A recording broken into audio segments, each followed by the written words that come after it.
everyone, welcome back to Starkeep Ormstead. I wanted to show you how I'm going to transplant my plants today in our no-till garden, okay? And I want you to keep in mind we are gardening on clay soil. Sorry about the shade. Mother Oak is doing her job. Let's talk about that first. Can you plant where your garden gets shade? Yes, you can plant around large trees. Here's the thing. You have to know in the different seasons how your garden is going to be shaded. Right now, at this time of day, it's now about 3 o'clock in the afternoon, this oak tends to shade this part of my garden, right here, okay? It's the only part she'll shade. But as summer comes and the sun changes in the sky, her shade goes that way at this time of the day. It'll no longer shade the garden. So I understand how my tree shades and how the sun is in the sky during different seasons. So as long as you know how your areas are going to be shaded at what time of the year, you can make a consensual decision on whether or not you're going to put a garden there. So that's important.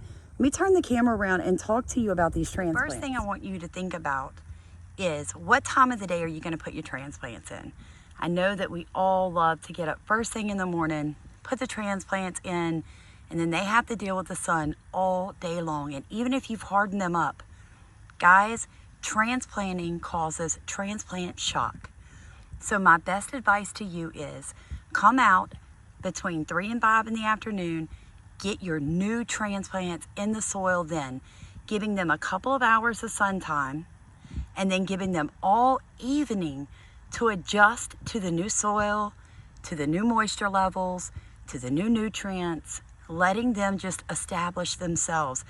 That 10 to 12 hours you're giving them of grace period can make a huge difference in how well and how quick they will respond to being transplanted.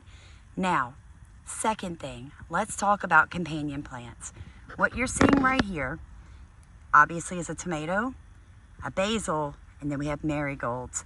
Okay, so basil planted by tomatoes will actually make your tomatoes sweeter.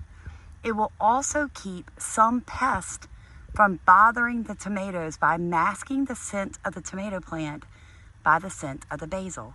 Now, most of you have heard about marigolds and why they're good to plant around your tomatoes, because they work on the soil health.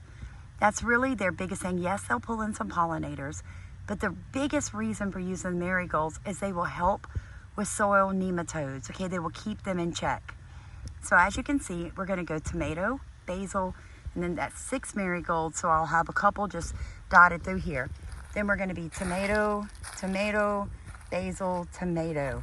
Now right here, and in several other parts along this trellis, I have direct seeded sweet peas.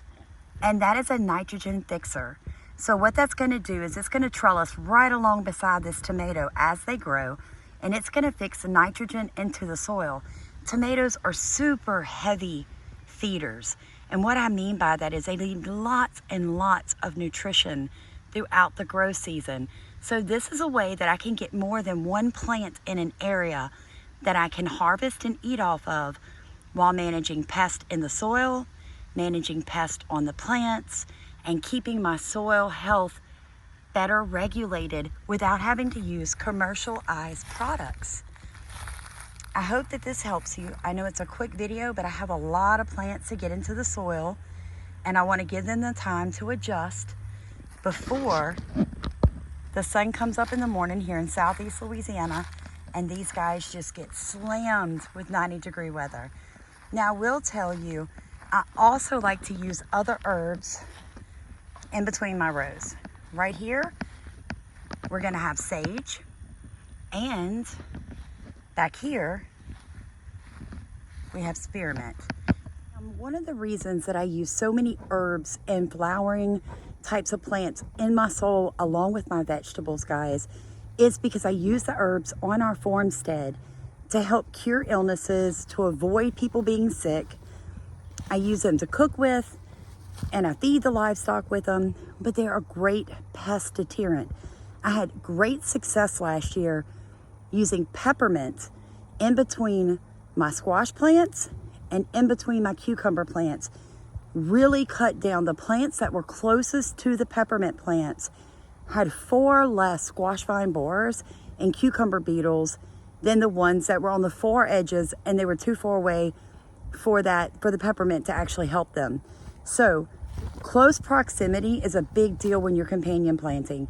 You need as many things in the soil to keep your soil healthy as you can get in a small area.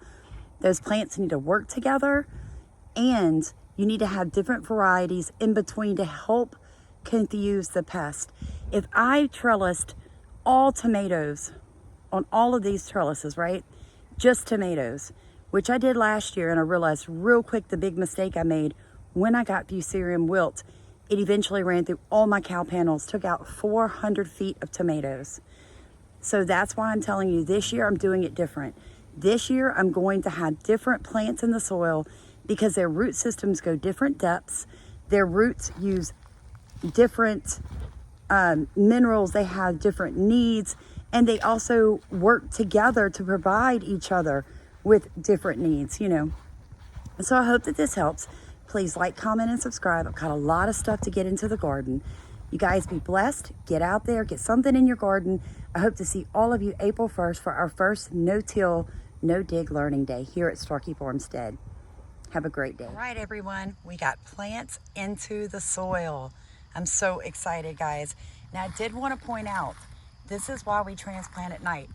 Do you see the wilting? Now we have the drip irrigation set up. It is running, but I also hand watered each and every one of these tomatoes, hoping that overnight they will get acclimated to the soil and they'll be able to stand the heat and the sun tomorrow.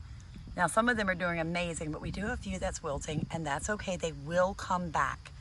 But like I told you, we did companion plant with basil and with marigolds around the tomatoes. We also put a sage and a peppermint in the soil. This area over here, I'm gonna do a different type of tomato. I will be doing Creole tomatoes through here.